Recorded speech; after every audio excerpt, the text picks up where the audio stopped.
Hi friends, try and tasty ഫുഡിൻ്റെ പുതിയൊരു വീഡിയോയിലേക്ക് സ്വാഗതം. ഇന്ന് ഞാൻ നമുക്ക് രാവിലെ ചായക്ക് കടിയായിട്ടോ അല്ലെങ്കിൽ രാത്രിയിൽ ചോറിന് പകരമായിട്ടൊക്കെ കഴിക്കാൻ പാകത്തിനുള്ള ഒരു പലഹാരത്തിൻ്റെ റെസിപ്പി ആയിട്ടാണ് വന്നിരിക്കുന്നത്.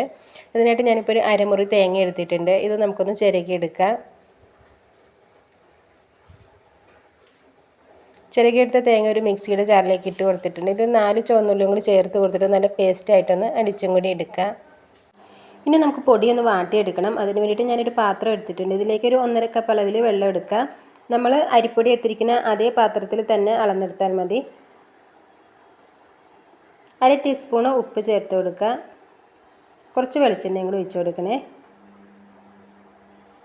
ഇനി നമ്മൾ അരച്ച് വെച്ചിരിക്കുന്ന ആ ഒരു തേങ്ങയുടെ അരപ്പും കൂടി ചേർത്ത് കൊടുക്കാം. തേങ്ങ അരയ്ക്കുന്നതിന് വേണ്ടിയിട്ട് ഞാൻ 1/2 കപ്പ് വെള്ളം ഒഴിച്ചിട്ടാണ് അരച്ചെടുത്തിരിക്കുന്നത്.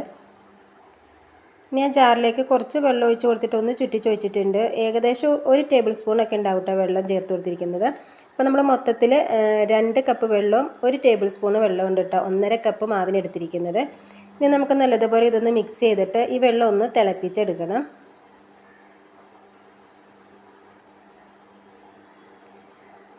ഇപ്പോൾ ആ തേങ്ങയുടെ ഒരു വെള്ളം ഒന്ന് തിളച്ച് വന്നിട്ടുണ്ട്. ഇതിലേക്ക് ഞാൻ അരിപ്പൊടി ചേർത്ത് കൊടുക്കേണ്ടത് 1.5 കപ്പ് അളവിലാണ് അരിപ്പൊടി എടുക്കുന്നത്. ആദ്യം ഞാൻ അരിപ്പൊടി എടുത്തിരുന്നത് ആ ഒരു കപ്പിന് കുറച്ച് നികക്കെ ഉണ്ടായിരുന്നത് കൊണ്ട് പിന്നീട് എടുത്തപ്പോഴത്തേക്കും അതനുസരിച്ചാണ് എടുത്തിരിക്കുന്നത്. മൊത്തത്തിൽ ഒരു 1.5 കപ്പ് അരിപ്പൊടിയാണ് എടുത്തിട്ടുള്ളത്. ഇനി നമുക്കിതൊന്ന് നല്ലതുപോലെ മിക്സ് ചെയ്തിട്ടൊന്ന് വാട്ടിയെടുക്കാം.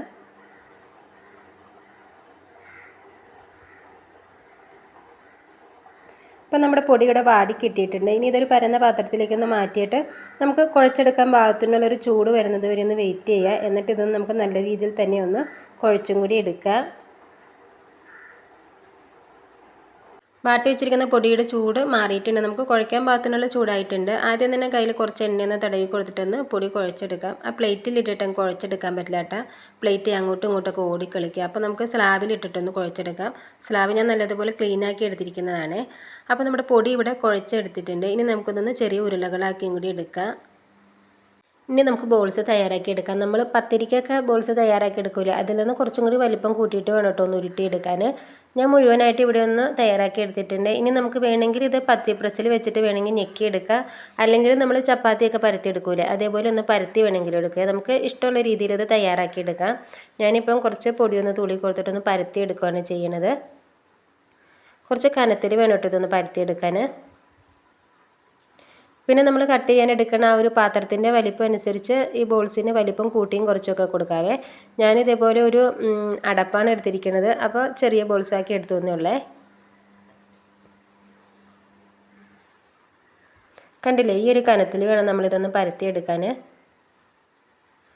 അപ്പോൾ ഇങ്ങനെ തന്നെ നമുക്ക് മുഴുവനൊന്ന് തയ്യാറാക്കി എടുക്കാം. ഇതിൻ്റെ ടേസ്റ്റ് എന്ന് പറഞ്ഞിട്ടുണ്ടെങ്കിൽ നമ്മൾ പത്തിരിയുടെ ഒക്കെ ആ ഒരു ടേസ്റ്റ് തന്നെയാണ് കേട്ടോ. പിന്നെ ചെറിയൊരു വ്യത്യാസം ഉണ്ടാകും, നമ്മൾ ഉള്ളിയും തേങ്ങയൊക്കെ ചേർത്തിരിക്കുന്ന ആ ഒരു വ്യത്യാസം കേട്ടോ. അപ്പോൾ നമുക്ക് മുഴുവനൊന്ന് തയ്യാറാക്കി എടുക്കാം. ഇനി നമുക്കിതൊന്ന് ചുട്ടെടുക്കാവേ. ഞാൻ പാൻ ചൂടാക്കി എടുത്തിട്ട് 3 എണ്ണം വരെ ഇട്ട് കൊടുത്തിട്ടുണ്ട്. ചെറുതായതുകൊണ്ട് 3 എണ്ണം വരെ ഇട്ട് കൊടുക്കാൻ പറ്റും. ഇനി 2-3 പ്രാവശ്യമായിട്ട് ഇതൊന്ന് മറിച്ചും തിരിച്ചൊക്കെ ഇട്ട് കൊടുത്തിട്ട് ഒന്ന് വേവിച്ചെടുക്കാം കേട്ടോ. നമ്മൾ പത്തിരിയൊക്കെ തയ്യാറാക്കി എടുക്കൂലേ, അതേപോലെ ഇത് കൊമളിച്ച് വരും കേട്ടോ. കുറച്ച് കട്ടി ഉണ്ടാവുമെന്ന് മാത്രം. അപ്പോൾ ഈ രീതിയിൽ തന്നെ നമുക്ക് മുഴുവനായിട്ടൊന്ന് തയ്യാറാക്കി എടുക്കാം. എൻ്റെ ഈ വീഡിയോ നിങ്ങൾക്ക് ഇഷ്ടപ്പെട്ടിട്ടുണ്ടെങ്കിൽ ഈ രീതിയിലുള്ളൊരു പലഹാരം തയ്യാറാക്കി എടുക്കാത്തവരാണെങ്കിൽ ഒന്ന് ട്രൈ ചെയ്ത് നോക്കുക കേട്ടോ. വളരെ ടേസ്റ്റി ആയിട്ടുള്ളൊരു പലഹാരമാണ്. അതുകൂടാതെ നമ്മുടെ ചാനലായ ട്രൈ ആൻഡ് ടേസ്റ്റി ഫുഡ് എന്ന ചാനൽ ഒന്ന് സബ്സ്ക്രൈബ് ചെയ്ത് തരണേ. അതിൻ്റെ കൂടെ ലൈക്ക് ചെയ്യുകയും ഷെയർ ചെയ്യുകയും നിങ്ങളുടെ അഭിപ്രായങ്ങൾ അറിയിക്കുകയും കൂടി ചെയ്യാം കേട്ടോ.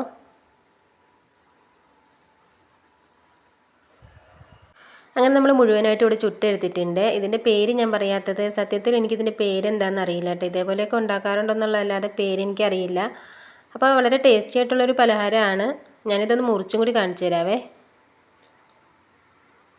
കണ്ടില്ലേ, ഇത് കൊമളിച്ചൊക്കെ വന്നിട്ടുണ്ട്. കട്ടിയായിട്ടൊന്നും അല്ല ഇരിക്കണത്. ഇതിൻ്റെ സൈഡായിട്ട് നമുക്ക് മുട്ടക്കറിയോ കിഴങ്ങ് കറിയോ ബീഫോ തേങ്ങാപ്പാലോ എന്ത് വേണമെങ്കിലും ഉപയോഗിക്കാം.